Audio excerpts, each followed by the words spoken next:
and commissioning of 166 kV overhead transmission line between Bo and Kenema, and rehabilitation of the distribution network.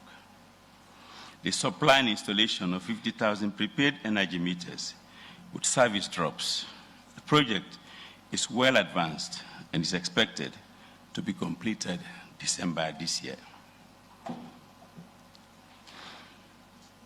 The 7-district headquarter towns electrification project. Under the directive of His Excellency the President, we undertook the construction of distribution networks funded by government at Kambia, Kabala, Ujeombont, Kailaum, Moyamba, and Matrujong. We have also procured the thermal generation plants for all these locations, with 4 installed currently. The O&M contractor is being procured to run and manage these installations, and this project will come upstream as soon as possible. Transmission status and achievements. In transmission, our goal is the establishment of the national transmission network with the Côte d'Ivoire, Liberia, Sierra Leone, and Guinea transmission line as the backbone. Several substation lines are planned, connecting the 5 substations at the CLSG to major towns, agro-processing and mining centers along its path. A constituent part of the national transmission network is the proposed dispatch facility to be located at Newton. EGTC will transform its operations to fully become the National Dispatch Authority, a necessity for internal networks and coordination with regional interconnection and energy trade. We look forward to the MCC Compact that will make this a reality. The CLSG transmission line. This line is a 1,300-kilometer transmission corridor and has been completed from Côte d'Ivoire through Liberia, Sierra Leone to Guinea. In Sierra Leone, it is a 530-kilometer interconnection through 5 substations at Kenema, Bikongo, Bumbuna, Fadugu, onto Kamakwe. We continue to purchase energy from CI Energies for supply of power to Freetown, Bo, Kenema, and Kono. The connection to Guinea will provide us with completion and redundancy of supply for reliability.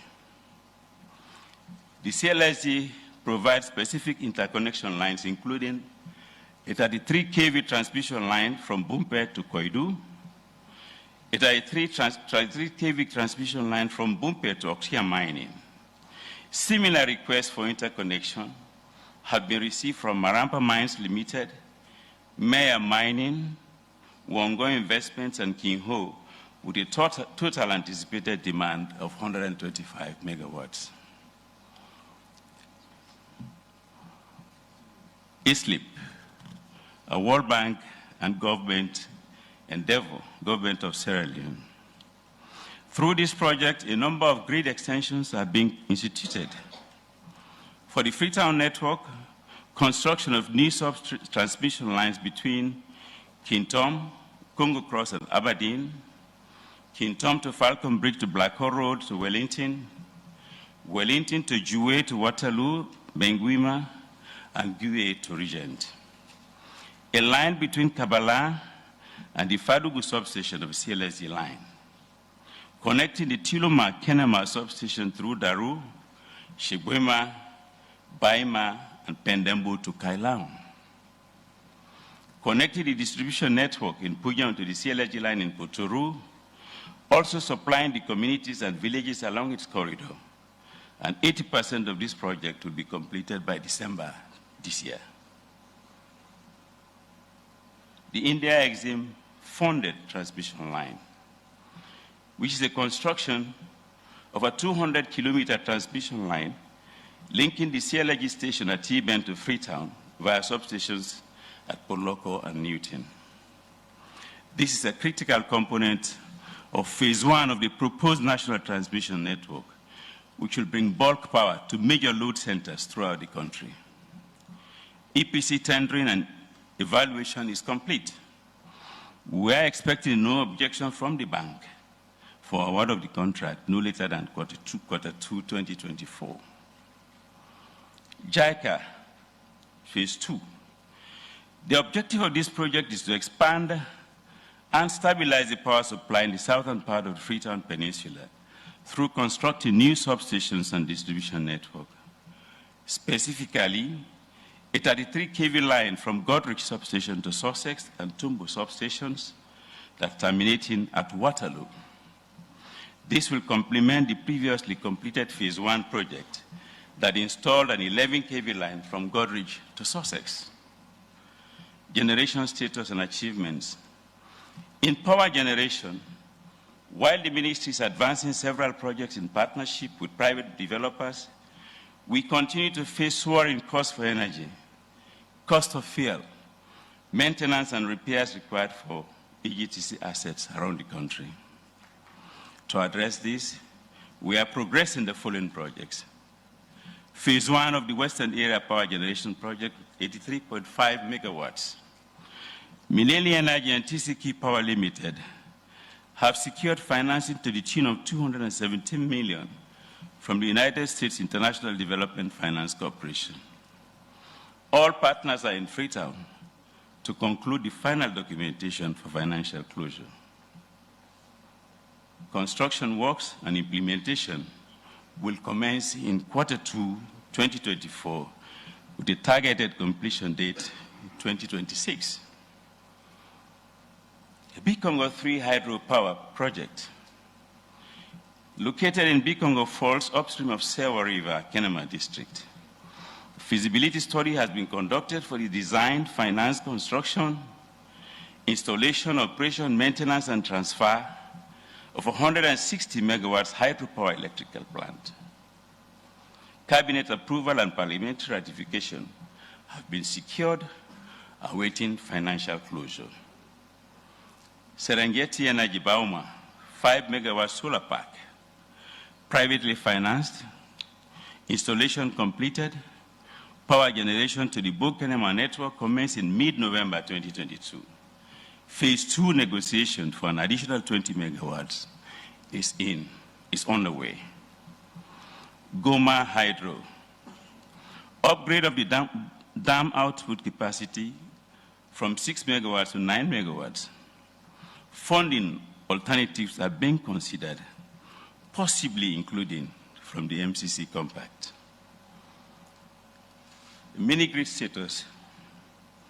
Your Excellency, in the last 5 years, solar mini-grids have increased access to energy in rural communities throughout Sierra Leone. Single-handedly, the Rural Energy Project RREP, with 98 mini-grids, is the largest rollout of renewable projects in West Africa. RREP continues to be a showcase endeavor, the envy of our neighbors, and an inspiration for other mini-grid projects. We continue to discuss and consider policy that will promote sustainability of the grids.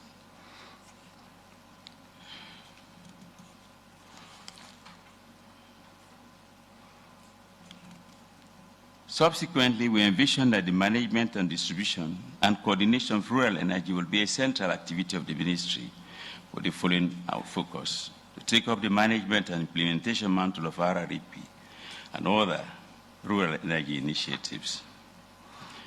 Energy transition and energy green growth. Today marks a pivotal moment in our nation's journey towards a sustainable future.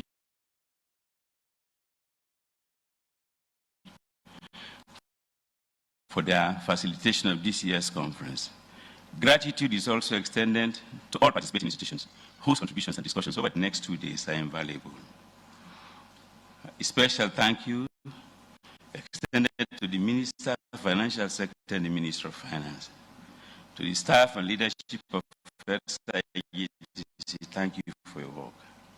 And to my esteemed colleagues, including the Deputy Minister, Permanent Secretary, your selfless dedication is truly commendable. Thank you, Mr. Grant, for putting this together. Above all, I want to express my gratitude to His Excellency the President for supporting this sector through his emphasis on on the relationship between energy and human capital development, and its approval for government support to the sector through broad projects and national budget. The task of providing energy is undeniably costly and fraught with ongoing challenges, yet our government's dedication remains resolute. With all the ongoing and planned distribution, transmission, and generation projects, and the expansion of mini-grid 6 years to 2030, the work to achieve universal sustainable energy access is formidable, but within our reach. All the elements required for transformative policy and implementation are in place, and it's my hope that the deliberations and presentations at this roundtable will galvanize collective efforts in this regard. Welcome again, and thank you all.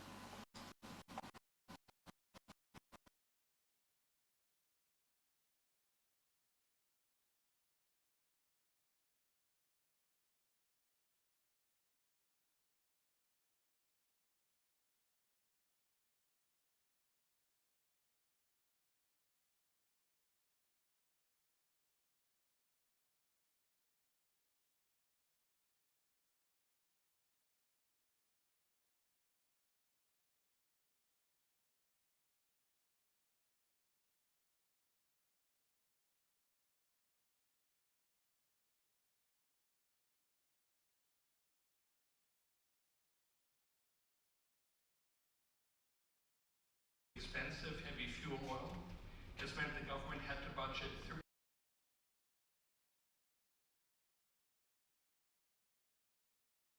which the World Bank and others have increasingly embraced. By December 2024, under the ES-LEAP project, Sierra Leone will provide solar home systems to electrify 500 schools and 200 health centers across the country. I'm delighted to inform you that 7 mini-grids, including the one in Leone, are in advanced stages of implementation and expected to be completed by April this year. Your Excellency, this year's Energy Roundtable focuses on Sierra Leone's energy transition and providing sustainable energy for all. It could not have come at a better time when the World Bank Group has identified access to energy as one of its global challenge programs, where we'll work closely with clients to increase access to clean energy and measure these results at scale now around the globe in our new corporate scorecard. Sierra Leone is already embarking on this journey. To conclude, infrastructure for Africa West and Central, to speak about some specific aspects of our engagement in Sierra Leone. I thank you, Mr. President.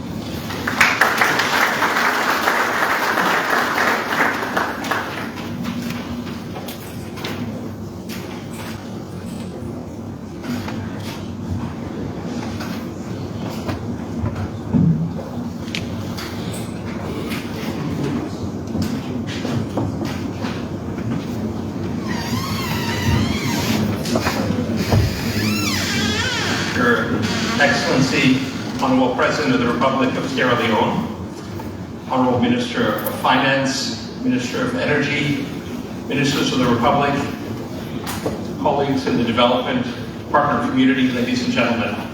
Let me join Rob in thanking the Honorable President Maravillo for convening this 4th Energy Roundtable and organizing it together with the World Bank. I think to all of us in the room today, it's not a secret that Sierra Leone's power sector has faced a lot of challenges over the years. With limited generation options, rising fuel prices, and increasing demand, ENSA has struggled to provide reliable power to Sierra Leoneans. And in particular, the high cost of producing thermal power with expensive heavy fuel oil has meant the government had to budget $36 million in 2023 to fund power purchases. That's money that wasn't available for health, wasn't available for education, wasn't available for other key priorities. And it's not sustainable for the energy sector, it's not sustainable for Sierra Leone. I think we all recognize that. In fact, we're very encouraged that the government has taken some really important steps over the past years to address this situation. As Rob mentioned, there has been tremendous progress in access. Rob mentioned over 10 years, Sierra Leone has gone from 13 to 36%. Just to give you an idea, I cover all of West and Central Africa. On average, Africa's electricity access rate increases by about 10 to 12 percentage points in a decade, right? So Sierra Leone has actually performed better than that over the past 10 years. So that's, I think, a nice development. The government also had and something to celebrate. The government also had the courage to take the difficult step, frankly, of increasing power tariffs last October to reduce some of the fiscal stress that the energy sector imposes on the government's budget, so freeing up some resources at least for other key priorities. The Respite project, Rob just mentioned, it's a regional emergency solar power project where Sierra Leone is joined by Liberia, Togo, and Chad. I remember I was here a year ago when the loan agreements for that with the 4 countries were signed. We're here this week to see the completion of the procurement processes for those works to begin quickly. And I hope by the time that we all convene again in a year's time, those works will not only be awarded, but those works will be completed and 40 megawatts of power with battery storage will be feeding the Freetown grid. Finally, the government has shown some real commitment to move forward on private sector participation to improve the ENSA's performance. On clean cooking, the government has also shown commitment to bring access to clean cooking fuel to Sierra Leoneans as it embarks on establishing a national clean cooking delivery unit and a national strategy for clean cooking. These are all commendable steps, but I think we all know that much more needs to be done at an accelerated pace to reach the government's goals by 2030. So with that, let me pass the microphone to my colleague Ashish Khanna. He's our practice manager for energy in West and Central Africa, and he'll present the action plan through 2030.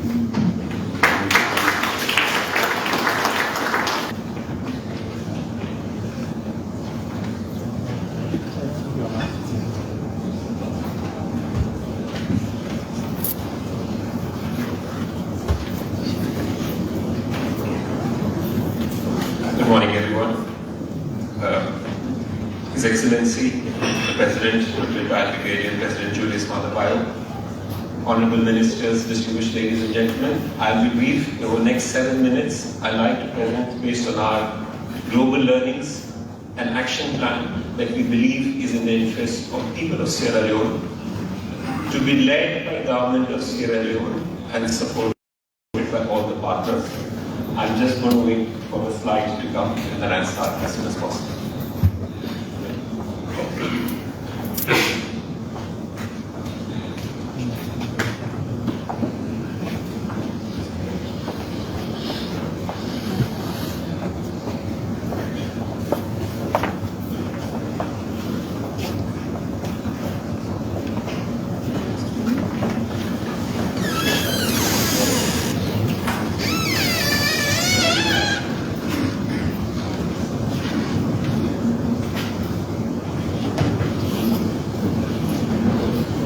I can start. We already discussed the achievements about Respite. What we would like to present is what are the key pillars that would really help Sierra Leone going up to 2030. And there are 3 pillars that are essential. The first pillar is how do we bring down the cost of generation. As we see, one of the biggest impediments in West Africa, entire Africa, but definitely more so in West Africa, is to do with cost of generation. And that requires ability to move out of HFO completely. So our first pillar is really on green energy generation, where we believe that there is a potential to actually wean away completely from HFO. The responsibilities are with Ministry of Energy and EXA. The second is on improving EXA's performance, and that requires reducing EXA's losses. And the third is really because private sector's first interest of investing in any country is clarity of policy and regulatory framework, how we can actually have a policy and regulatory framework. So with these three pillars, it requires very clear milestones. We believe with your leadership, there is readiness to actually get all the elements of a policy and regulatory framework done by end of this year. But what is really important is to be able, by end of next year, to move to a least cost development plan for getting out of HFO, to have respite implemented, as France mentioned, when we come next year, the plans will be done, and demonstrate early achievements on EXA. And we believe over the next 2 years, you would be in a position to get Sierra Leone out of very expensive HFO and move towards much more lower cost advantages of solar and eventually hydro, but also some other sources as well. Now all of this, what does it lead to? It leads to increasing access to meet the universal access goals, but also, more importantly, free up the fiscal resources. I'll take very quickly 5 minutes of why this is very critical. Honorable Ministers, His Excellency, you are paying, unfortunately, an extremely high cost of 36 cents for the cost of power in the month of December for HFO. This has led to $57 million as the amount that was paid in the calendar year 2023 for all the power purchase, which incidentally, just to give a reference, was more than the revenues earned by EXA for the entire calendar year. And inability to move out of these expensive sources by 2030 may lead to an amount in excess of $1 billion that is really not affordable. All action plans should have very clear immediate steps with clear milestones. Our international experience suggests that one of the first things that would probably need to be done is to evaluate that can the country move out of HFO. Our analysis suggests that it will take, unfortunately, at least 2-3 years to move out of HFO, but that presents an opportunity to renegotiate the commercial arrangements. We really hope that the respite project can be implemented because it has both solar and batteries. We do believe there is a lot of scope for private sector investment in the interim as well, from private sector partners to do a lot more solar. But we believe in the immediate short term, the best opportunity is really greater power purchase from CLSG network. Ability to have greater power from CLSG network would require a transparent cash waterfall mechanism to pay for the power purchase. And that's something that would probably be a very important milestone needed over the next 2-3 years to increase from 10 megawatts to up to 50 megawatts from both Guinea and Cote d'Ivoire. By the way, Honorable Ministers, we are working with various countries, including Guinea, Cote d'Ivoire, but also Ghana, to enhance the power that can be purchased and put in the pool. In medium term, of course, there are various other elements of transmission backbone that we heard from Minister of Energy with MCC support, hydro, and of course, a lot of investments that will continue to come from CLSG. The next pillar, and we believe this is really the heart of what is the constraint in entire Africa, including in Sierra Leone, that private sector requires certainty of cash flows, and cash flows will come from EXA. Unfortunately, there's $26 million of losses that can really be reduced in EXA, and we believe in the short run, there is technology that is today available on digitization of MIS and key performance indicators that can really help. All high-value consumers need to be connected with meters on a dashboard that is transparently available to everyone. And eventually, within a year, where we are very happy to support a public-private partnership for EXA, in which the consultant is right now here. We are launching that initiative this week. And we really believe all the donors and all the private sector will have a consultative process of a bidding mechanism by which we can find the right private sector partner for EXA that will need money from public and private sources to improve the efficiency. We really hope this can be done by the end of the calendar year. And of course, there's a lot of money that is needed in terms of investments. The last slide is really that even after improving ETSA and lowering the cost of generation, Sierra Leone will need up to $890 million just on last mile energy access. And that will require the rollout of national electrification strategy that we have been partners of. It will require significant resources for mini-grid, significant resources for solar home systems as well. This will definitely be assisted by both a lot of donor contributions and partners, but even for greater financial ability of ETSA to expand its business.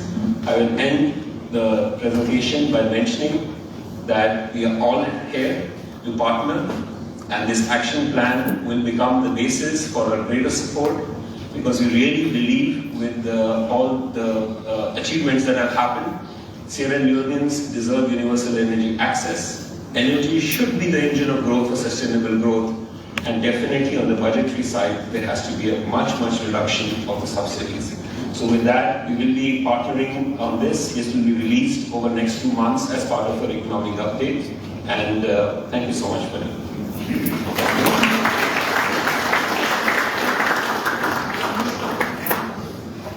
Thank you, Susan. Thank you, Mr. Lefio, for those comments. I see that we're going to need $890 million to 2030 to provide the access.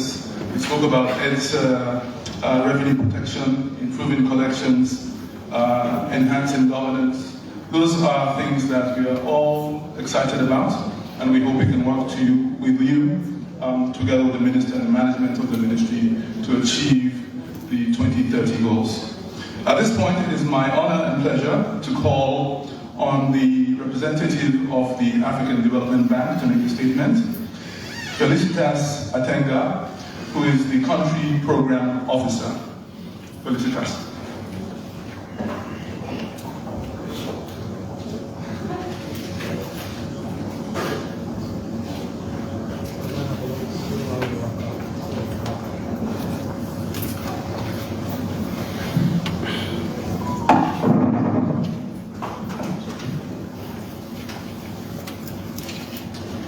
Your Excellency, retired Brigadier General Dr. Julius Madabio, President of the Republic of Sierra Leone. Your Excellency, David Senge, Chief Minister, Honorable Ministers and Deputy Ministers here present, development partners, distinguished guests, ladies and gentlemen, all protocols observed. It is with great pleasure that I take the floor on behalf of the African Development Bank at this energy sector roundtable conference with the theme Countdown to 2030, Sustainable Energy for All, Energy Transition and Climate Resilience. First and foremost, kindly allow me to express my deepest gratitude to the government of Sierra Leone for the excellent cooperation with the African Development Bank. The African Development Bank commenced its operations in 1966, and one of the projects financed at the time was an equity investment with the National Development Bank of Sierra Leone. This dynamic partnership has been reflected and will continue to be reflected in the implementation of important initiatives and investments expected to improve the lives of the people of Sierra Leone. Your Excellency the President, ladies and gentlemen, as we may all be aware, 600 million people continue to live without access to electricity in Africa, while sustainable energy for all also reports that there are currently 2.6 billion people without access to clean fuels and technologies for cooking, with 36% of them living in Africa. Despite the pressing needs to bridge these energy access gaps, it is of absolute importance that we do so, taking note of the very critical era in which we live, where the global energy landscape is undergoing its biggest transition in decades in terms of mitigating the sector's impact on climate change and moving towards net zero transmissions. Africa contributes only 4% of the global greenhouse gas emissions, Although contributing only marginally to global warming, Africa is bearing a disproportionately high burden as one of the regions of the world most vulnerable to the adverse effects of climate change. The region's vulnerabilities stem from low socio-economic development, where lack of resources increases the future risk of not meeting sustainable development objectives. It is therefore imperative that countries like Sierra Leone focus on developing response measures through identifying and assessing disaster risks and strengthening collaboration and coordination with all stakeholders. The government's commitment to just energy transition and achieving long-term goals for mitigation in terms of reduction in CO2 emission levels of 10% by 2030, as stated in its 2021 nationally determined contribution, is highly commendable. The bank's operations in its energy sector, as well as other sectors, fully align with these new dynamics and aim to support achieving sustainable energy for all and climate change resilience. The bank is therefore committed to supporting Sierra Leone in achieving universal access to energy for its population, increasing access to electricity and fostering the use of renewable energy sources to anchor Sierra Leone's inclusive and sustainable development. The bank is one of the major development partners financing the ongoing CLSG interconnection project.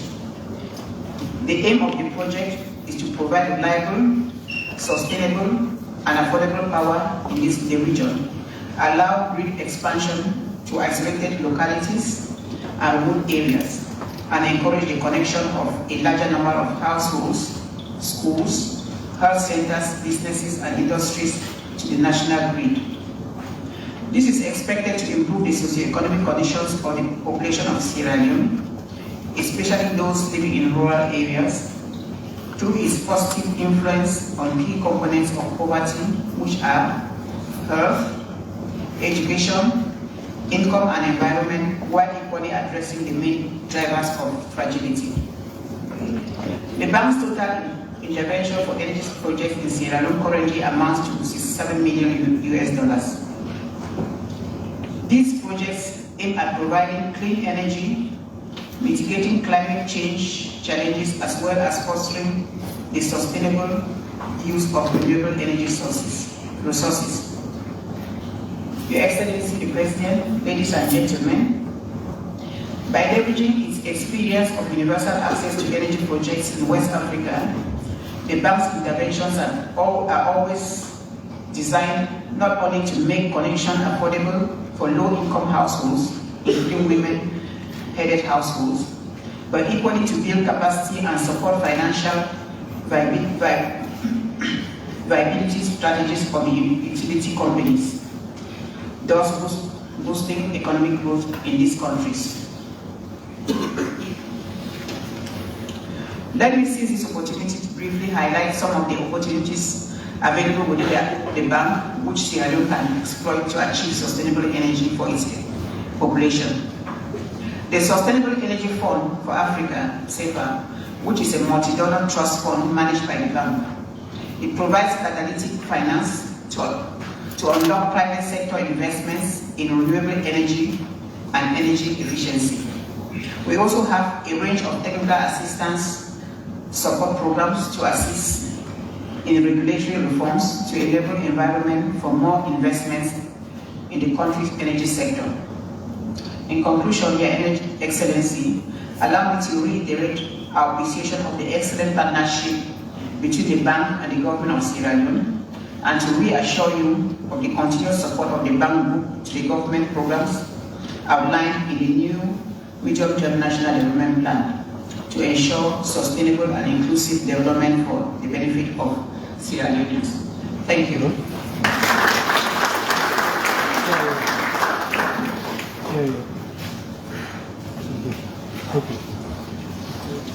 Thank you for this address. I'd now like to call on the United States Ambassador, His Excellency Brian David Hunt, to the podium.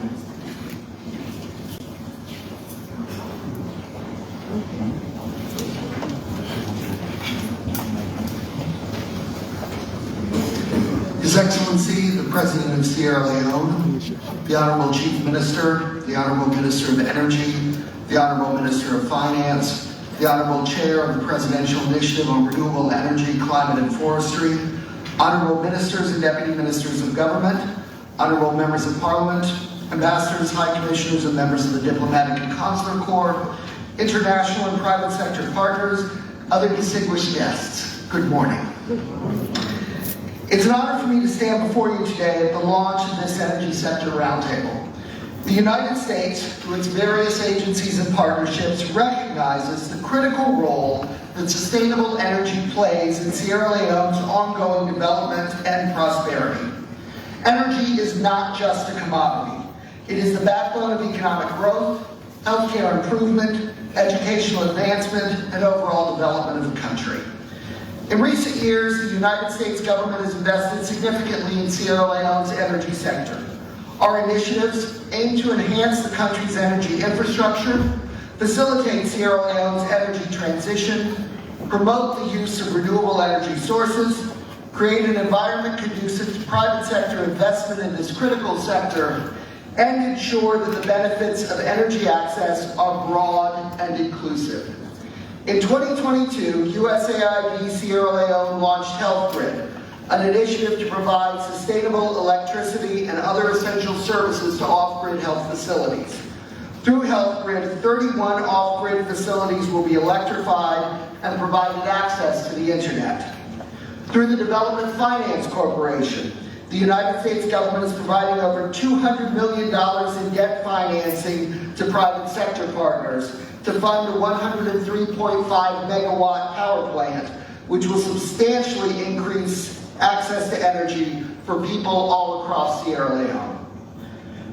Projects such as the Millennium Challenge Corporation's $40 million threshold program, which invested $18 million to drive institutional reforms, develop the national electricity sector roadmap, and encourage sustainable economic growth in the greater Freetown area, have already transformed lives and livelihoods.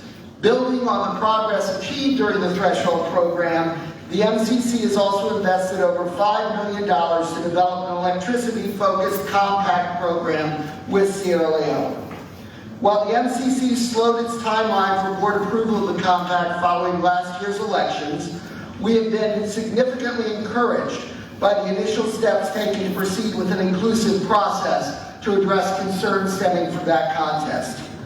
That is why, in December 2023, the MCC board reselected Sierra Leone as eligible to continue developing this compact, while noting its expectation of continued progress toward meaningful electoral reform prior to considering final approval.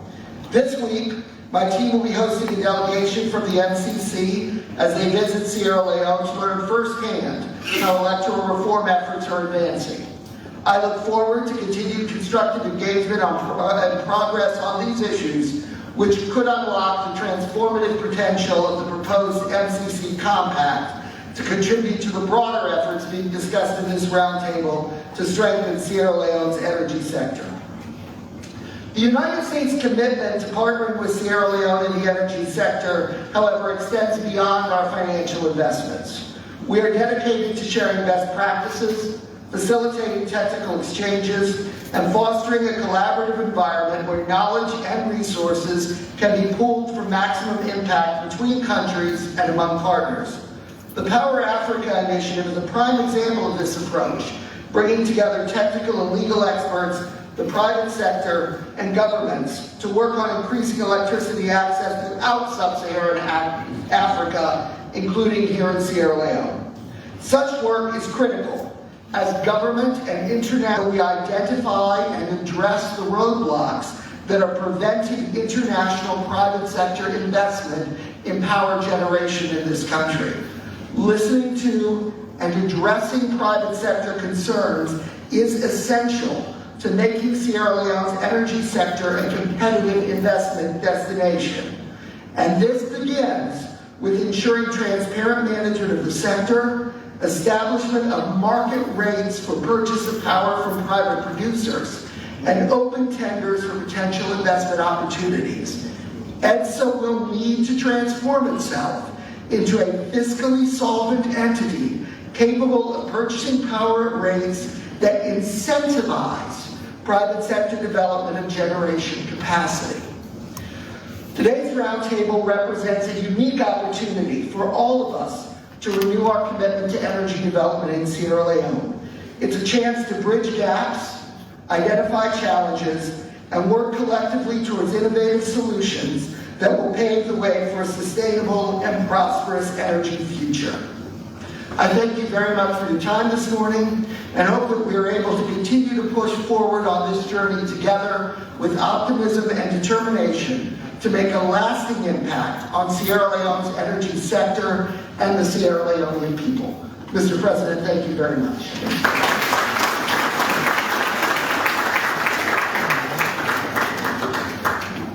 Thank you, Ambassador Hunt. We note your comments on the MCC mission that's here, and we hope to have discussions with them later on. We note your comments on the work that USAID has done and DFC, and also the Power Africa Initiative. At this point, I would like to call the Head of Mission of the European Union, Ambassador Manuel Müller.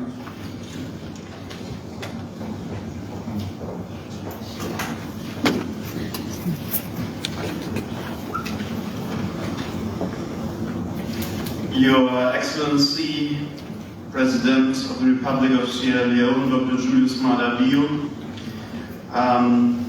your Honorable Chief Minister, Minister of Energy, Minister of Finance, government ministers, members of Parliament, please allow me to stand on existing protocol. Let me first commend His Excellency the President of Sierra Leone and the Honorable Minister of Energy for organizing this Energy Roundtable with support of the World Bank. I'm also grateful for the opportunity to deliver a few words on this occasion. Indeed, this Energy Roundtable is an opportunity to recall that infrastructure development is at the heart of the partnership defined between the European Union and the African Union, ECOWAS, and more specifically Sierra Leone. Infrastructure to facilitate the transport, to access energy, and to be connected to the network at the backbone of our global gateway approach. They lead to the social economic development.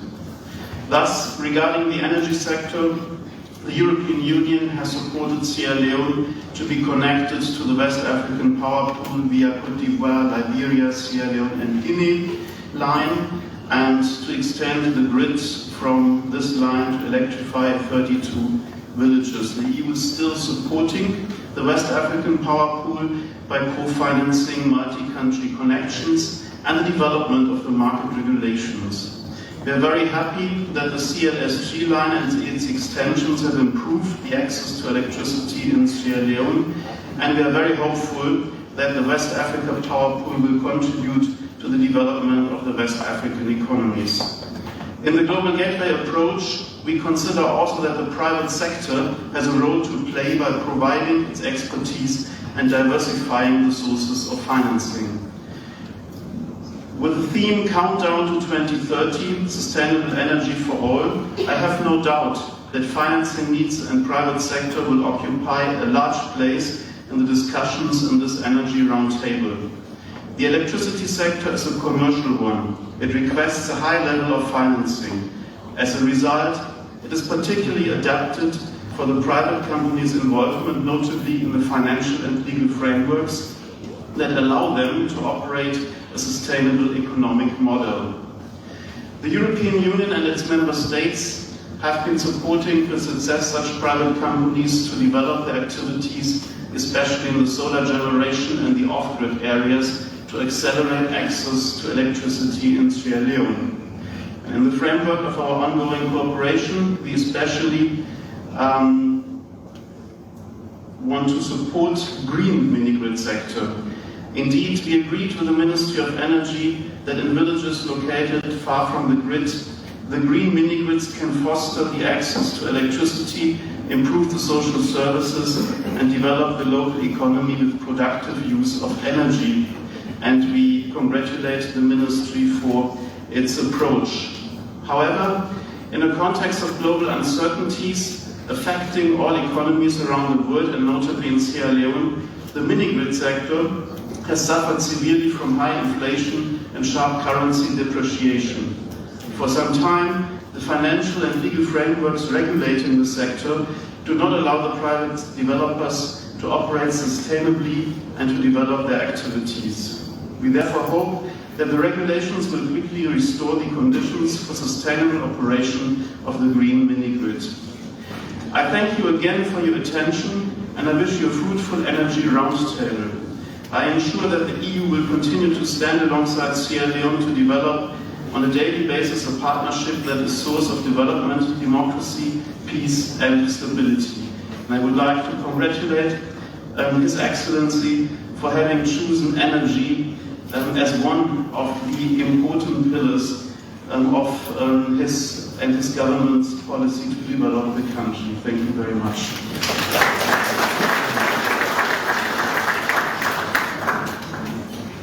Thank you, Ambassador Mueller. Your Excellency, I think I've committed a diplomatic faux pas, and I hope that Your Excellency will offer me protection from His Majesty's government for having missed Ambassador Lisa Chisney in order. But I did that on purpose, actually. The Irish ambassador, unfortunately, could not be here, and I thought it would be better to have Lisa actually round off the group of diplomatic ambassadors in making a statement. Ladies and gentlemen, please welcome the ambassador from the United Kingdom, Lisa Chesney.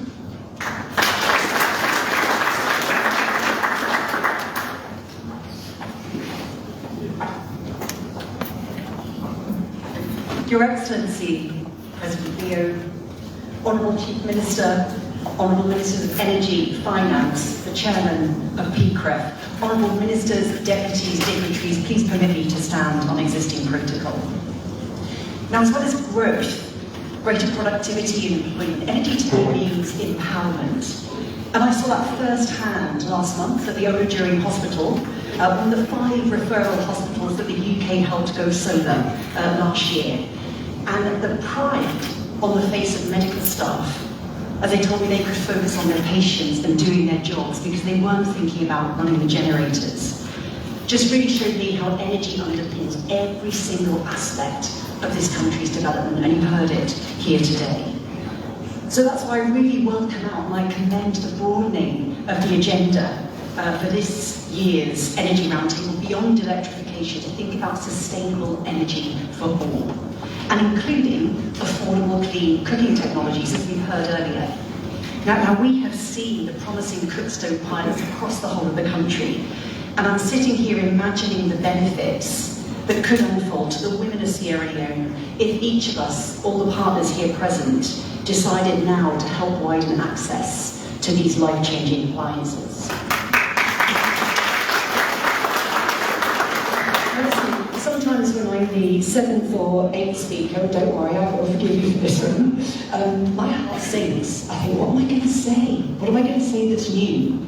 Maybe your heart sings as well when you see this. But essentially, this is one area where I think coherence and a degree of repetition from all the speakers here today is important.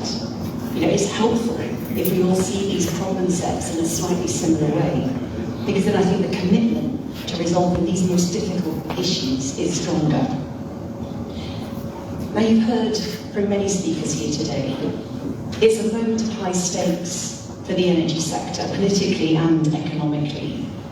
It's no secret, as you've heard today, that the operators, both public and private, are losing money at a rate that's unsustainable, and that electricity prices in West Africa are amongst the highest in the world relative to incomes. Now, this roundtable alone isn't going to solve these complex issues, but I also, like the Ministry of Energy, am cautiously optimistic that together we can help bring these issues into a better state of equilibrium, and we must. Now, as the majority funder in the Bo-Kenema Transmission and Distribution Project alongside the African Bank, and the driving force in the development of 95 off-grid mini-systems, The UK is really proud to have walked some hard miles, and they were hard miles, together with government towards energy access for communities. And you've rightly heard access being praised today. Now we see the pricing dilemma that Sierra Leone faces, made more acute by Russia's war on Ukraine. But as a friend and partner, here for the long term, we also see that inaction on pricing is not an option. If the fiscal burden on EDSA on the budget, is not reduced, government's development agenda can only be held back. And that's why we hugely welcome the strong messages we have today about the effort to bring in private sector, private finance and know-how into EDSA, and the positive signal that this will send to investors and partners alike. Attracting investment into the energy sector at a faster rate is paramount. Sierra Leone needs more capacity for rapid and evidence decision-making, including a continuation of the coordinated approach between Ministry of Energy, Finance and inputs from local universities.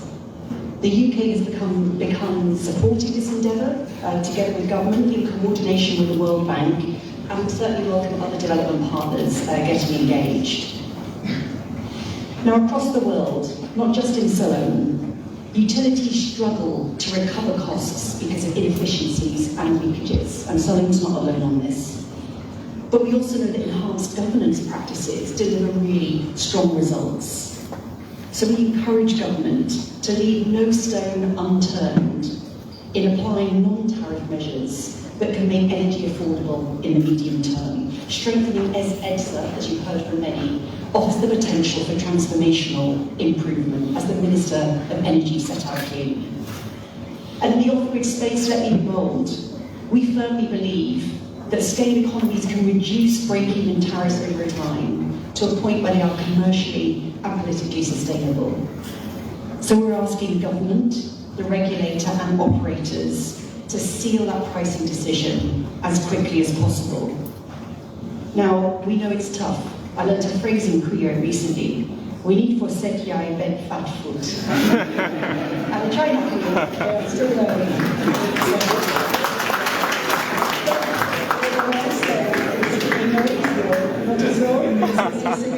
This really is a tough gig. And I really welcome the recognition by the Minister of Energy and the government to think about this in the long term and to be ready for those tough decisions. That leadership will be noticed by the private sector. And I hope it will also allow other partners to forge on with their planned investments in the scale-up that they want to make. Now, we said taking a strategic approach is a tough gig, so let's conclude on some of the opportunities. I was really excited to welcome Salon Bobo Idris Elba last month to the UK to one of my receptions, the only reception where everybody RSVP'd. But I would say I was actually even more excited to welcome Octopus Energy as part of that.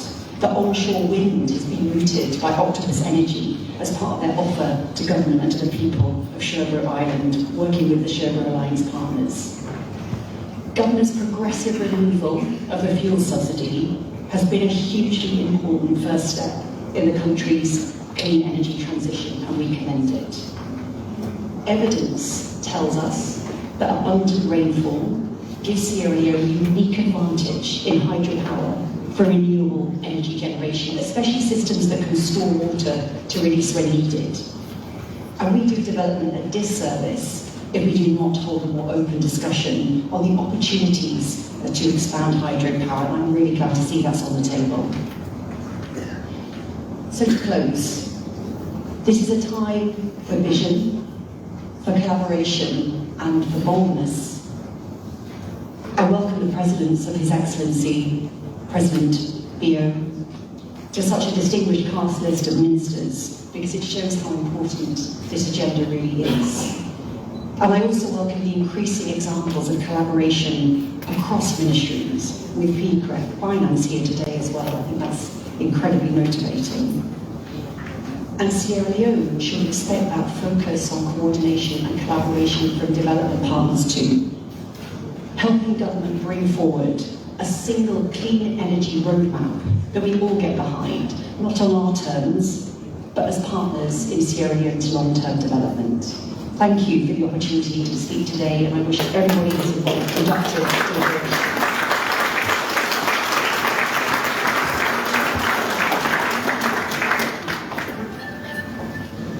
Thank you, High Commissioner. I hope I'm forgiven. I note that you did say that that you expect that we work together with vision, collaboration, and boldness.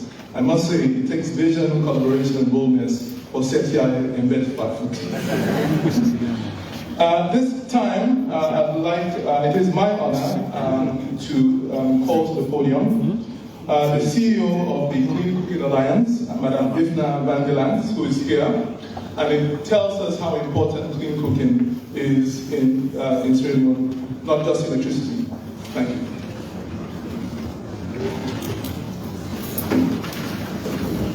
Your Excellency, the President of Sierra Leone, esteemed guests, I'm truly delighted to join you today.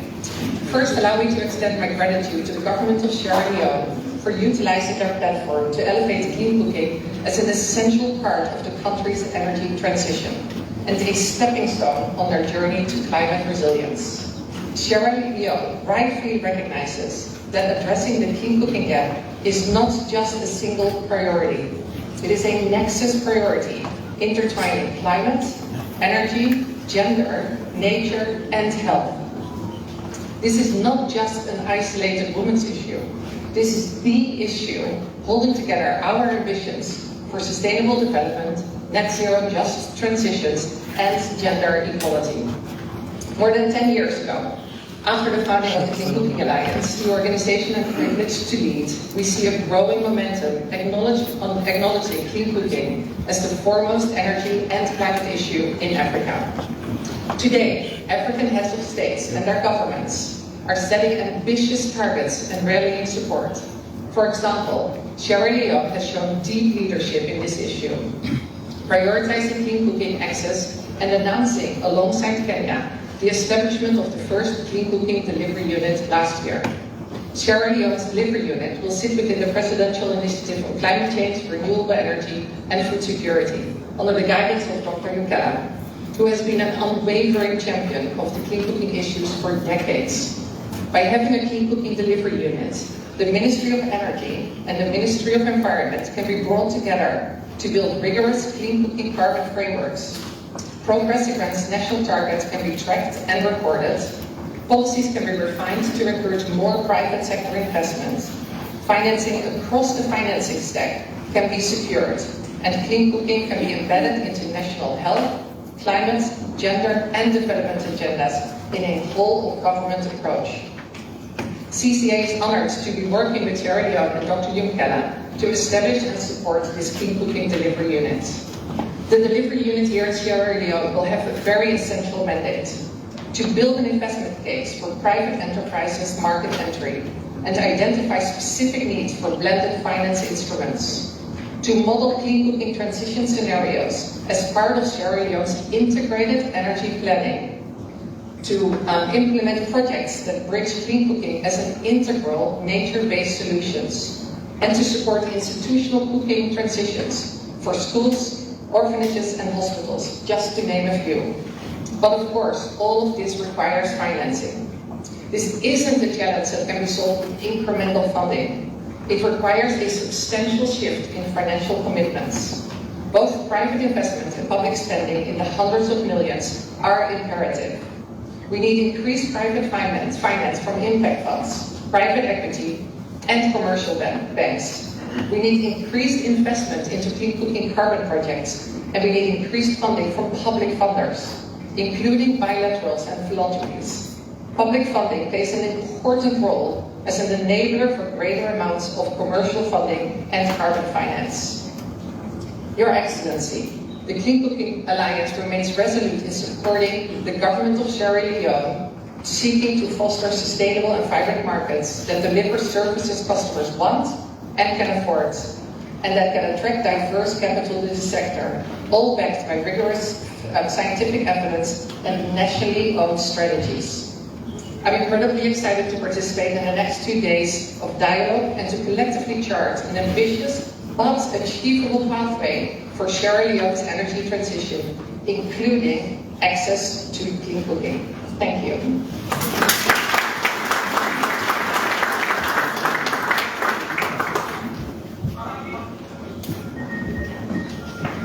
Thanks, Lifter, for articulating the connection between environment and energy.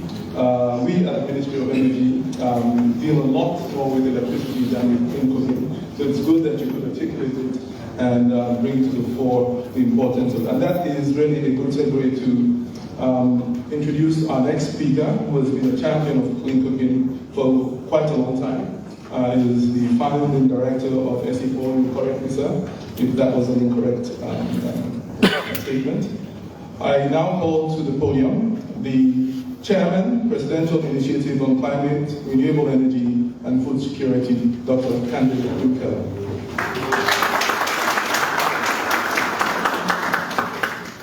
Excellency President Julius Malabio, Excellency the Chief Minister, Excellency the Minister of Energy, all protocols observed. I'm very pleased to be with you this morning. I'm happy that in fact so many people have responded, especially so many from the private sector, to be here at this round table. I am sure the private sector is convinced that we are on a deep path towards greater reform in the energy sector. Mr. President, on Friday, we were led by the Minister of Agriculture to Tonobo, and we saw the practical impact of access to energy. We saw in Tonobo 15 acres of land with rice ready for harvest in March. You don't see that in Sierra Leone. And the minister said, that was their second crop. He said, imagine if we had 3 crops here on 50,000 hectares. You see the enabling power of energy. Why? That 15 hectares was possible because they pumped water from the river just next door. The river was just about 20 meters. When they had to pump it. The minister walked in the middle. There were women standing in a rice field with rice in March, ready for harvest. It is possible in Tomobo. It is possible for 200,000 hectares. Tomobo alone, irrigated, helps the president and Sierra Leone achieve a great part of our food security needs. One location, 250,000 hectares, just waiting to be plowed, but it needs to be irrigated. 3 crops rather than 1. The drawback, Mr. President, was they were using diesel.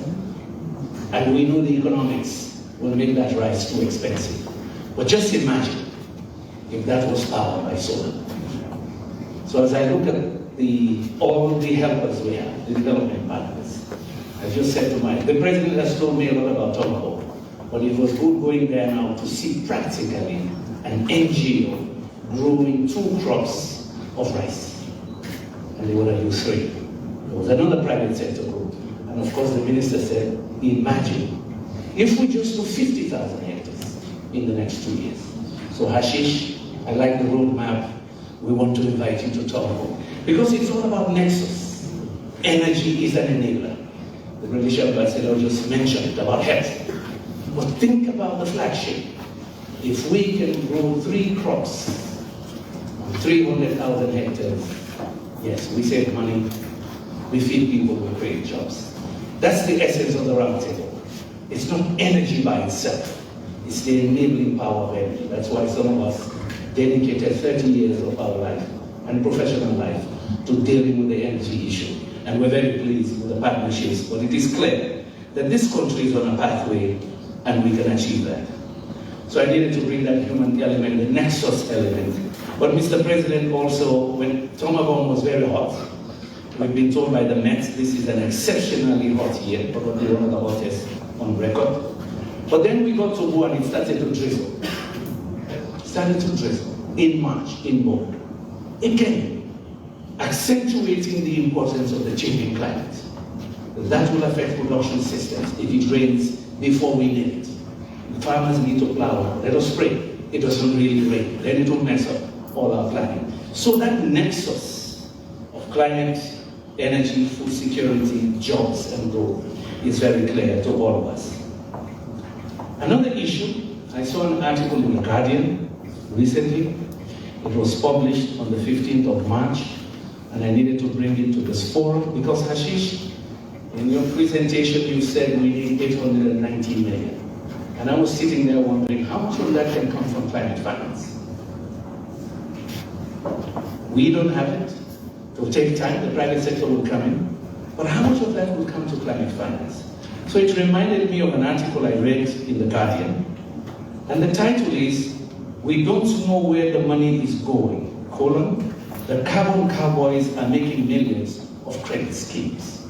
The article describes how, they call them, it's not my word, but it's now in the climate literature, carbon cowboys. Individuals come to the developing country now and acquire land and forests. But we as a government, we as a people, we don't know the value of the carbon. We don't know how it's traded. So our treasury cannot get the millions they need. But if we use those green assets, maybe we can find some of the money for the private sector. Maybe we can find the cash, Ashim, you know the models around the world, to buy down that tariff, but also to de-risk those investments. And in fact, invest in a place like Tomago to grow more rice for our people. So we need, I had the privilege 10 days ago to address a subcommittee of the British Parliament focused on carbon cowboys. It is a big issue for Africa. It is happening everywhere. It's almost like the Wild West. And in Sierra Leone it's happening. So we're proposing, we've been discussing with the Ministry of Finance, the Ministry of Environment, and of course we're approaching Abdi soon, that we begin to talk about rationalizing our carbon markets here in Sierra Leone. How do we make them generate more resources for building resilience in agriculture, in the economy as well? How would we use those resources for clean cooking solutions for our people? But more importantly, revenues for Ministry of Finance. We don't know if they're selling our carbon at $2. We don't know if it is $20. Part of that is supposed to be at the Treasury. It will not happen if we don't have a regulated market. It will be the Wild West. And I know people who claim they own 10,000 hectares, 5,000 hectares in Sierra Leone. I don't know what they trade. We just don't know. It is opaque. And of course, we can support the Ministry of Finance and the Ministry of Environment to quickly come up with the right regulations for carbon trading in our country. Finally, we're very pleased that this collaboration has worked well. We're very pleased with the leadership that Honorable Kanja Sise and his team have provided. We're supporting them. We're supporting the Ministry of Agriculture. We also hope we can support the Ministry of Environment in their own endeavors as well. Mr. President, to close again, it is about embedding energy solutions across the country in all our activities. And here today, in the next 2 days, in fact, you will see presentations. The electrification roadmap has been presented. You will see also from Sustainable Energy for All, the work that is going on the Just Energy Transition Plan and the greening of this economy. And also, we want to thank FCDO already. They've embedded an expert within the Ministry of Energy for planning. They're also planning to support about 6 people from Sierra Leone to go for 3 weeks of training on planning. You have to plan. You have to model. In fact, the vision is to create a hub of what we call data to deal.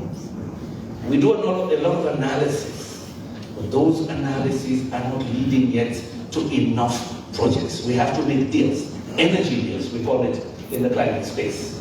So how do we move from analysis to deals, real investments on the ground to make that roadmap you presented earlier work? And this gives me the best example. This I've discussed with the President and people know my views on it. Maybe we can shorten that time for that roadmap before 2030 if indeed we tackle Bumbuna. Bumbuna is our best hydro project. It can be combined with solar. An additional 55 megawatts of Bumbuna analyzed already. 2 turbines, Ashish, can be done in 18 months. We double the capacity of Bumbuna. We add another 200 megawatts. We would have tripled the capacity within 2 years. We can shorten the roadmap if we think a little harder harvest the low-hanging fruits. Thank you very much.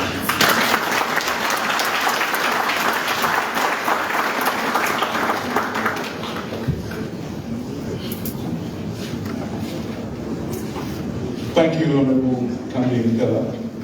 And now it is my pleasure, I don't know, to introduce the Minister of Finance, the man at the Treasury, who will make a statement on the state of finance and energy. Minister Sheku Fantamaki Dambura. Thank you very much, MC, Your Excellency, Chief Minister, colleague ministers, members of Parliament, partners, members of the diplomatic corps, private sector, for the state.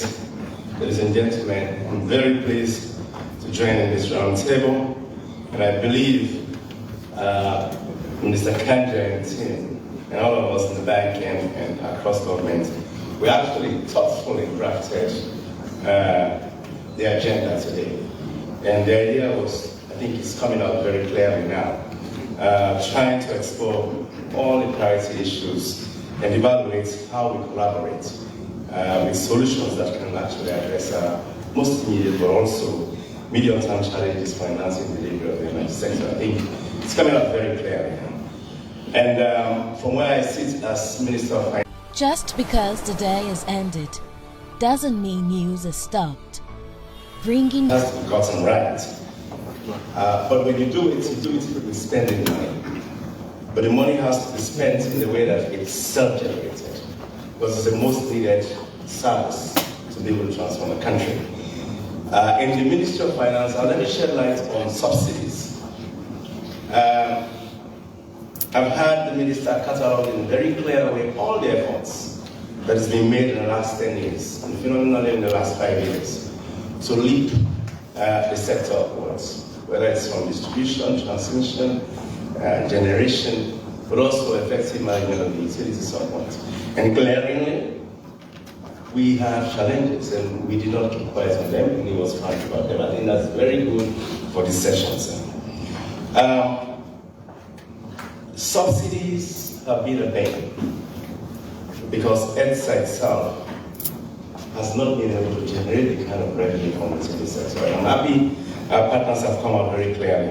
And the numbers are huge. In the last 5 years, more than $100 million have been pumped into the sector as a form of cash subsidy. It could have gone into some important areas that HE wants to deliver on. But that's what we face. I think we are confronting it openly. It's important to speak about it because it's not sustainable. I think it's come out very clearly. And we spend on IPPs, for them to be able to generate power for us, especially during the dries. And that's been costly. We do provide other forms of non-cash subsidies as well, whether it's in the form of GST or even we give waivers. But we do even spend on debt servicing of the sector itself, close to over 40 million over this period. Those are huge resources to the sector. So I'm very happy that Mr. Minister, you're frank about this, partners are frank about this, and I'm glad that the bank is able to lay out some roadmap, very clearly, some plan, with targeted deadlines on how you think we can be able to address this all together. So that's very good. And we are financing the 7 district headquarter towns with a clear vision of His Excellency. I think Mr. Kanya did, allude to all the things we are doing here. Fully financed on the budget. These are places that are for 40 years were dark. We invested in the transmission lines, but also we brought on board generators. They are not the best of generators you will imagine, but that's a bold step we took to ensure that we unlock light and energy to start bringing those economies along. We can do better going forward, but we have to make sure that those places are lit up and then people start enhancing their library. Despite significant subsidy support to the sector, and over the years, we still see extra struggling. But I'm very happy, and we are sure that this will not be tenable, but I'm happy that at least we have embraced, and that's through His Excellency initiative that was spearheaded by the Minister, for private participation in EDSA. And I'm happy that at least with the bank, we do have 2 sets of interventions coming from private sector to go and enhance the capacity of this entity. It should not be loss-making. Cannot be loss-making. And I think we need to block all those holes. If you have a private entity really investing into extra operations, we can make very good progress. I think I want to thank you very much for that being the case.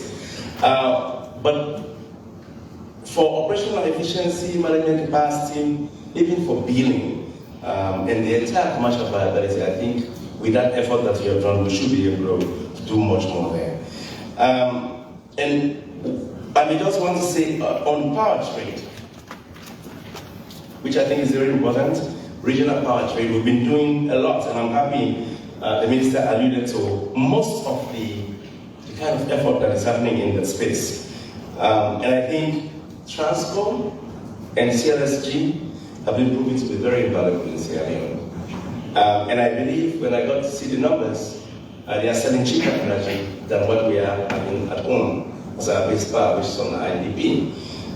We need to ensure that we can actually expand on the opportunities that sit there, especially from Côte d'Ivoire, but I think potentially as well from Guinea. Right? So I'm very happy that those engagements are going on. And there are other sorts of investments that I've seen even when I travel from Kenya to go, which the minister alluded to make sure that we expand on the generation capacity there, but also improve on transmission and distribution capacity, even between Go and Kenya. So that's very, very, very good. From my ministry side, I think the real challenge that we have is with the regional power, we should not be going them. Especially when the cost of generating power from their source is cheaper. But we carry those costs with us. Why am I frank about this? It is for partners to understand exactly the challenges that we face in ensuring that this sector is self-financing on its own. So if there are cheaper energy we are getting from trade, but we have to ensure that we can pay for that cheaper energy by making sure that the sector itself can be self-financed. So I thought I should bring this out, over $25 million that are owed in arrears to some of these entities that are out there. So these are things that are over years. That's what has been the case. So we have to make sure that we handle them. As far as I'm concerned, I think I should bring that up very clearly. We are very much committed, sincerely, to work with partners on ensuring that whatever reforms are required, we do those reforms and make sure that the entity itself, which is the distribution EDSA is viable, self-sustaining, and become a very strong off-taker, national off-taker power supply within Sierra Leone. For all the people who are interested in investing in the sector. We unbundle the sector, people can come and actually invest in generation, but for the off-taking capacity, I think something needs to be done there. Now, on the mini-grids, I think I should speak to this as well. I extensive investment in mini-grid, reaching the far and remote places in the country, but also at least allowing for certain services, sales, for example, or education, access to light in health facilities. I think it's phenomenal, it's transformational. But there is a resultant lack of effective demand, clearly demonstrated, to make a financial sense of those investments. So the deeper thinking is required here as well, to see exactly how we incentivize investments in mini-grids. One of the biggest challenges has to do with the per unit price, the basic tariff for these energy sources, which is over 65 cents per kilowatt hour for poor people out there. So I believe this is something that we need to discuss very deeply with our partners on how do you ensure that you buy down the cost of those power. Some form of a subsidy support is actually required. Because we who are in the center of the city, we are having bigger power to do what? For those who can afford. But there's power out there for those who cannot afford. It's a very difficult challenge for leaders to be able to sell that to the public. So it's something that requires deep thoughts, and I thought it is important that we mention that here. And we do provide a lot of incentives for mini-grids. Because what I did in 2023, the Finance Act actually eliminated GST and other related taxes on military investments and their operations. So that's not there anymore. So we will be seeking clear support on how we buy down the cost of those services, given the phenomenal contribution that they are making down at the last mile. Let me just touch on climate resilience and energy transition, and I wish to highlight how climate change threatens Sierra Leone, given where we lie, and I think the nexus that Dr. Imbera has actually pointed out. So, but we must focus, in my view, on ensuring that low carbon energy systems must be part of the narrative here in Sierra Leone. And we have solar, we have wind potential, and hydro. Because I think Sierra Leone is actually a renewable energy potential generating country to provide base power, actually. So I think even your point, Ashish, that let's try and see how best we can move faster out of HFO. I think that's feasible, in my view. However gradual we do that, but it is feasible. And so let's see how partners join us in actualizing most of these concessions that have been given out there, whether it's for hydro, as the minister points out to the Congo, for example, whether it's for respite, we make sure that we have a proper handle on them.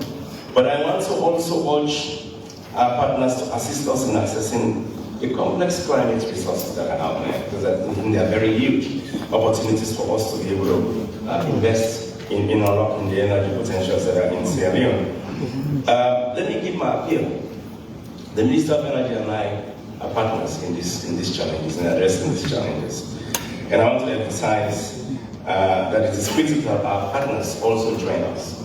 One of the critical challenges that I have seen in the sector as well is ensuring faster disbursement for critical investments that are locked, reaching financial close in time on some of the ones that we are giving to private sector, or even those that are come up as renewable energy opportunities.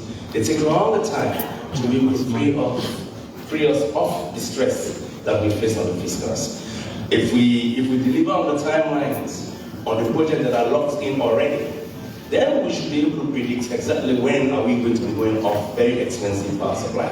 And that's very important to comprehend at this stage. And then if you help us on the projects that are out there, I know the US DFC is supporting an LNG, a very transformational renewable investment in the country. It should happen in other projects that are out there that we have given to private partners to develop for hydros and the like. We have to expedite the timing. Because what we have not been able to do enough is having a long-stop date on some of those investments. When you lock them, if you don't deliver after a certain number of years, you're supposed to take them away from you and find another partner. So really, otherwise we get locked in the development trap, where valuable investments that are supposed to take place within the short period of time, we delay and delay and delay, up to a decade sometimes with some of them. So I think it's important to have that clearly, and we call on you as partners really. Appeal is simple: expedient, timely closure and disbursement of locked-in investment in the sector is critical. We call you to join us.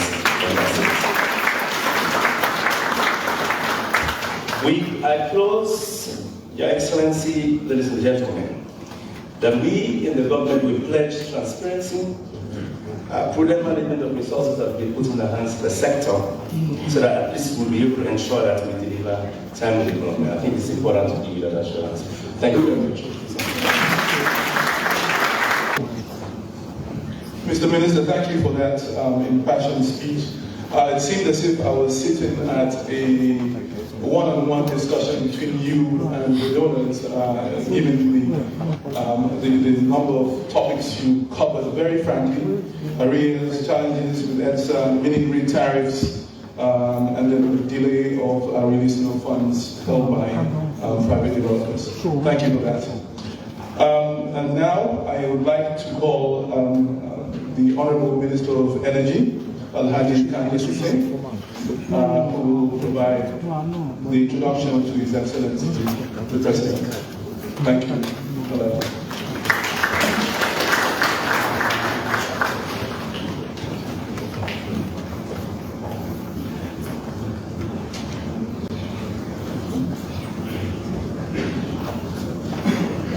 Excellency, distinguished ladies and gentlemen, distinguished ladies and gentlemen, he is in his second term, the first year of the second term of his presidency of the Republic of Sierra Leone. He's gone 6 months into the first year, and it's like the 6th year as President of the Republic. And therefore, what is there for me to say to introduce a man who's been president for almost 6 years now? Other than saying that he's been a champion of many reforms in our country. He's been a man who's taken many bold steps in very critical sectors like health, agriculture, education, energy. And in many of these sectors, Sierra Leone has taken its rightful, very high position in the global stage. And therefore, I wouldn't want to waste your time, but to have the honor and privilege to invite His Excellency, retired President Julius Malema, President of the Republic of Sierra Leone, to give back.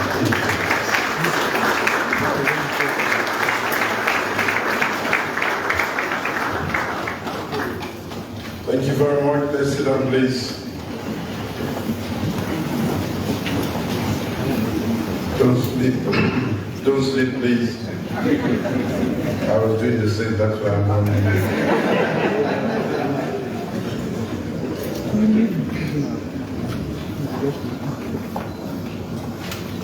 Mr. Chairperson, Chief Minister, Ministers of Government, Chairman of the Presidential Initiative on Climate Change, Renewable Energy and Food Security, Members of Parliament, members of the Diplomatic and Consular Corps, our development partners, distinguished ladies and gentlemen, good afternoon. First, I wish to express my gratitude to the Minister and team for putting together another energy sector round-table meeting with the theme, Countdown to 2030, Sustainable Energy for All. Ladies and gentlemen, a sustainable, reliable, and adequate energy supply is a critical contributor to the transformation and development of any society. And bearing in mind that renewable energy available to us as a nation, sustainable energy for all by 2030, especially renewable energy, is a possibility in Sierra Leone.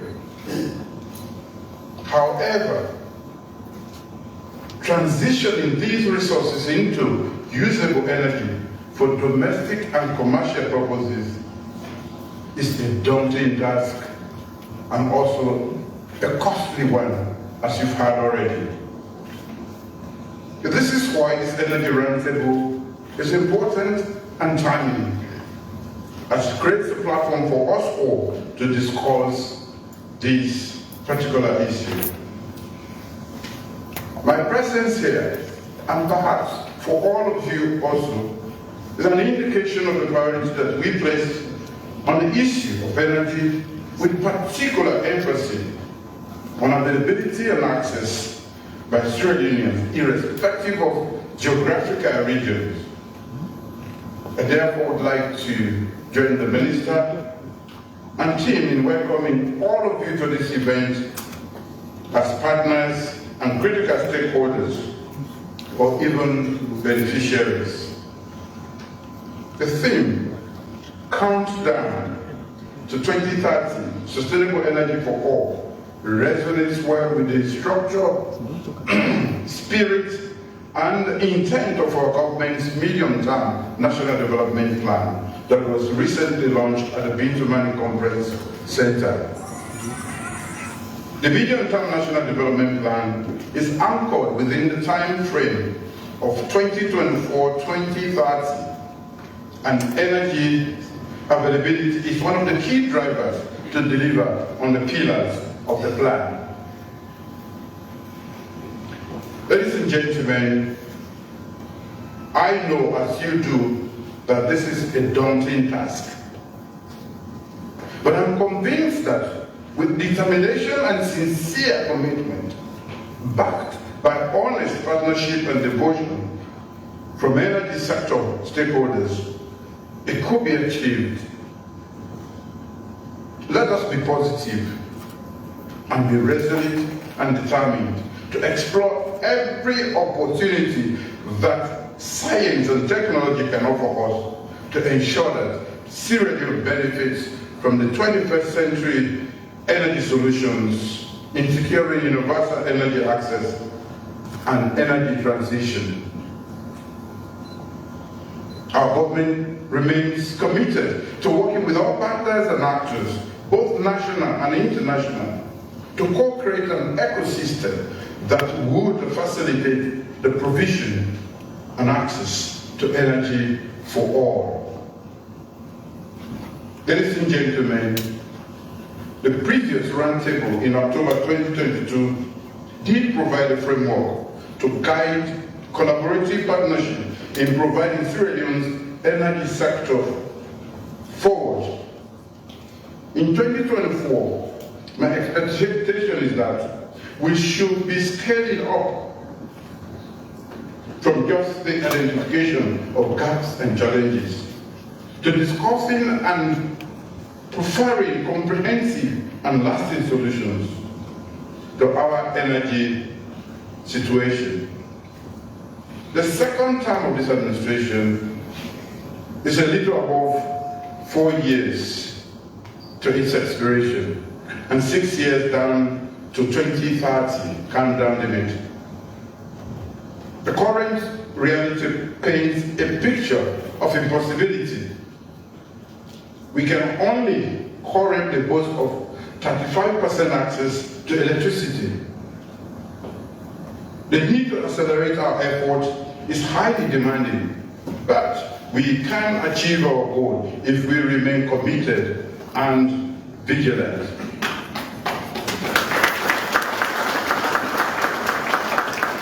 So let me remind all of us present that the new direction vision was also formulated in very difficult circumstances. Many were of the belief that it was never achievable. But despite facing unprecedented global challenges, our focus on human capital development yielded tangible results. Today, Sierra Leone boasts of improvements in its education indices, including achieving gender parity at the primary school level.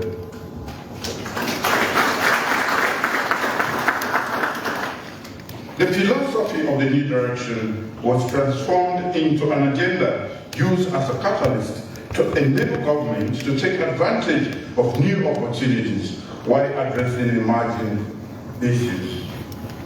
In 2024, the government's tenure in this term is driven by the commitments made in our 2023 manifesto and elucidated in the medium-term national development plan with a focus on the big 5 game changers. You are very conversant with those: fixed alone, human capital development, youth employment scheme, technology and infrastructure program, revamping the public service architecture. Ladies and gentlemen, the big 5 game changers were carefully crafted, taking note of Sierra Leone's peculiar development aspirations, but also mindful of ensuring that the country continues to meet all its global commitments and obligations. The United Nations Sustainable Development Goal 7 is about ensuring access to clean and affordable energy, which is key to the development of agriculture, business, transportation, etc. Energy is therefore critical to helping us deliver on our medium-term national development plan, which has as its first and major pillar Field Salon initiative. As engrafted in the SDG 7, there can hardly be any meaningful national transformation without the country being energy sufficient. This implies that our vision for transforming Sierra Leone should also be a vision of Sierra Leone with abundant transformation in energy generation. If we have to accelerate the development of our country, then we have to move away from the development of temporary energy solutions as we have now to long-lasting and affordable baseload energy supply.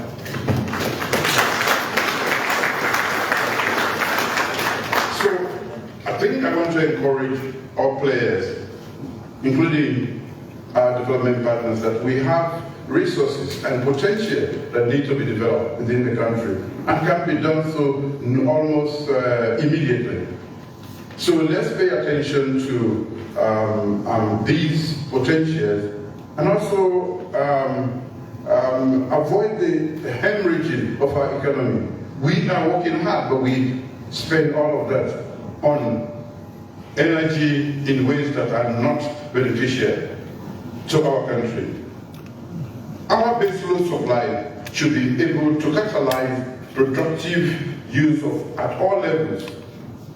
Sierra Leone needs affordable energy and not that one that is saddled with debt. Now we are talking about nearly $100 million United States dollars. And this is quite incapacitating for ETSA and EGTC and reducing citizens to the never-ending cycle of energy poverty. This is not good for our people. This is not good for us as a government. And I dare say that this is not good for even our partners. We are smart enough to find solutions that can work. There are several barriers on the way to come down to 2030 sustainable energy for all in Sierra Leone. We have to genuinely and sincerely reconsider those agreements that seem to slow down our energy transition. We have to tamper down some of the bureaucracies and conditions that have been crafted in our partnership engagements that is slowing down our progress. The Ministry of Energy, ETSA, and EGTC, we all have our parts to play in this countdown to 2030 sustainable energy for all to be a reality. We must make sincere commitments for our dream of 2030 to come true. I will choose a time very soon to talk to ETSA and EGTC. In as much as we are partners, I think we have to be committed, genuinely. If we say that energy is such an enabler that we cannot develop without it, then it becomes an existential thing in this world. And therefore, we should use our heads, contacts, and commitment, energy, time, to make sure we provide that. The sector is there for that. We cannot be providing excuses all the time and making it very expensive for our people and making it more expensive even. Before I get there, I have to talk about it. The mini-grid, solar mini-grids in the regions are even more expensive. That is not fair. That is social injustice. We are discriminating against those in the regions. In the villages, they pay about 65 cents. And we are paying about 16, 17, and still growing here. That is unacceptable, ladies and gentlemen. So I want to encourage us and our partners to really tackle that. We took energy to the regions so that they can be engaged in productive activities, not just to light a bulb on their verandas or rooms, but to be able to use it for productive uses. And we are charging them 65 cents, and we are paying 17 cents here. and yet we grumble. Yes, ours is high, but what about theirs?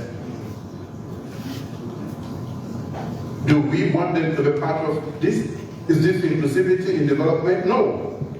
I've been grumbling about this, but I thought I should share it with all stakeholders. And I've told the minister that it is just unacceptable to charge somebody here 16, 17 and go to my village and they have to pay 65 cents. What do you want them to do with that? And do we want to further impoverish them? That's the only thing. That is unacceptable. And I think it should be on our agenda for discussion here. Similarly, there is a power need for all Sierra Leoneans to develop a deeper sense of patriotism and trust in each other. We should foster a culture that protects our national infrastructure, especially our energy supply facilities. This is a harm not only to government or to EXA or to the Ministry of Energy, but a greater harm to our communities that are direct beneficiaries. We've had politically motivated activities that target transformers only in Sierra Leone. I've never heard about it anywhere in the rest of the world. That people target infrastructure meant to service or serve people. A lot of transformers. At the time I stopped counting, we were about 56, had been vandalized. So, for us as citizens of this country, we have to be frank as to where we want to go. But we want to be at the bottom. This is frustrating and this must stop forthwith. The workers in the energy agencies should also adopt ethical, non-corrupt practices in the provision of services. All of us have our parts to play for the countdown to 2030 sustainable energy for all to be successful. Ladies and gentlemen, 2 years ago, I outlined the critical initiatives necessary for progress in Sierra Leone's energy sector. And those initiatives remain abundantly relevant today as they were. I crave your indulgence to reiterate these as a way of emphasis. One is the financing of the energy sector. We must transition to a financially sustainable model that attracts investment. The government still continues to struggle with the sparing cost of generating and distributing electricity. We are still paying millions of dollars in subsidies to keep light on and make energy affordable for citizens. We have to divest from blindly providing subsidies to a financially sustainable model. And this is where I will encourage us and our partners to quickly fast-track the private sector intervention in this area.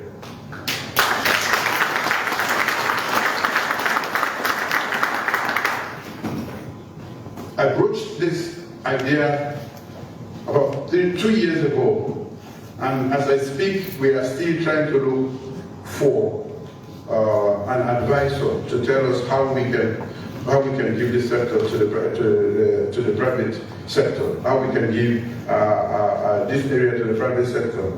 This is far too long. We have wasted enough time, and I hope that we can fast track from now onward. Regional intervention. We must continue to leverage our regional energy connectivity in a mutually beneficial manner. The transfer of CLSG provides opportunity for increased regional connectivity. The work of the West African Power in promoting competition is a welcome opportunity as it will lower electricity costs. In my opinion, the regional energy connectivity has the potential to transform Sierra Leone, but we should not only be consumers of electricity, but also generators. Now we are debtors. In just 2 years, we have become debtors. This cannot work. We must, and this is really meant for those in the sector, from the minister to the last man standing there in the energy sector. We must show commitment. We must have the fire in us to want to change. As education is changing, as we are changing the food security, as we have liberated the women of this country to be part of this, as we have liberated the journalists to practice freely, as we have taken up the death penalty, we should be audacious also to stand up for Sierra Leone, for energy for all.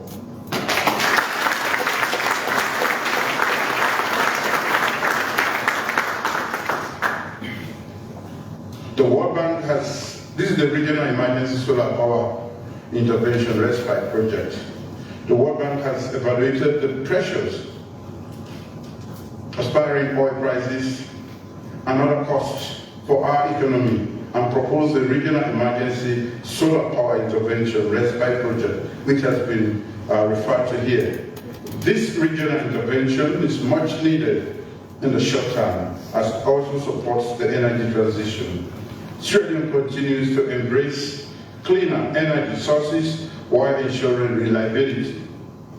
In line with our global commitments on climate action, we stand ready to build a greener and more sustainable energy future. We are all in for energy transition, but we require a practical approach. We do not want to sacrifice development opportunities that require reliable and affordable baseload energy for temporary generation at the same time. I expect that this roundtable will provide guidance on how to mobilize climate finance for this purpose and also forge just energy partnerships. And that is where I fully support what the chairman of the presidential initiative has continuously spoken about. We should be not be at the receiving end of another period, but also benefit from all the arrangements that is going for climate finance. The MCC Compact. Government remains definitely committed to upholding democratic norms and values at all times as an anchor for promoting inclusive and sustainable development for all Sierra Leoneans. Our close collaboration with MCC on these critical principles and the proposed compact presents a real opportunity to put Sierra Leone on the path to just energy transition. We also hope to leverage the proposed compact to cultivate partnerships with private sector stakeholders by undertaking deep reforms that can improve social sector performance and credibility.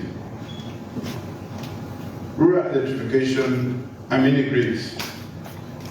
I've already spoken about this, and I think the message is quite clear. We cannot continue to keep our people out of the city in poverty. That's not what we promised. We promised inclusive growth and development. Ladies and gentlemen, my government welcomes additional investment in the sector by existing operators, development partners, and interested investors. We are ready to talk. We are ready to sit down and talk. The Ministry of Energy will continue to explore options to enhance the enabling environment. The UN SDGs have a window of 6 years to go, and our government is committed to addressing energy poverty as a national priority. Expanding access, we unlock our country's economic potential, modernize key sectors, and foster human capital development. With increased investment, we can make our economy more productive, recover quickly from economic shocks, and alleviate poverty. Ladies and gentlemen, in closing, let us seize this moment to reaffirm our commitment to sustainable energy for all. I'm saying, let us take this opportunity. All of us, partners, sector operators, ETSA, EGTC, the management of the ministry, and even those who are out there that are beneficiaries. We should stop looting and vandalizing national assets for political gains.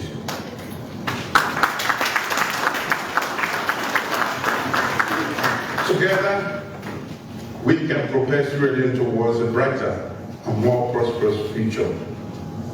Therefore, it gives me the pleasure to declare this energy roundtable officially open and to also launch the multi-tier electrification access framework. Thank you all for your attention.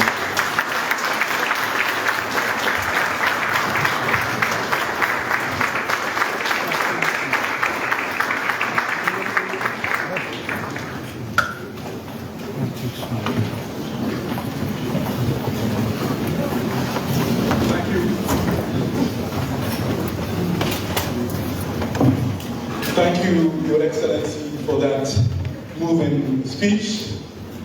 If I may quote some of your speech, that was quite inspiring. You said we must make sincere commitments to make our dreams come true. You said you believe in our ability to solve all our problems.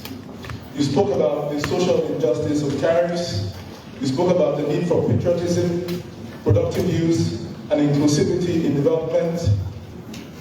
You were emphatic in calling us debtors of electricity. You spoke about, and you spoke to the workers of ETSA about the technical commitment in their work, and you said that we needed to be audacious to stand up for energy for all. Thank you for that impassioned speech made at this roundtable today. Now I must call on the Press Secretary, Mr. Kakatoma Sandi, to lead us through the next session. Thank you very much, Sid. His Excellency has graciously consented for photo opportunity, but because of the exigency of time, we only have 2 photo sessions, which will be conducted in the following manner at the lobby. The first photo session will comprise His Excellency the President, members of the High Table, to be joined by Dr. Abdul Mwangi. And then the second photo session will comprise His Excellency the President, the Minister of Energy, representative of African Development Bank, United States Ambassador, the British High Commissioner, European Union Head of Mission, the CEO of Clean Cooking Alliance, and Ashish Khanna. Immediately after the national anthem, His Excellency may remain in the hall while all those whose names have been announced make their way to the lobby to be positioned for the photo session in preparation of His Excellency the President. On that note, please rise for the national anthem.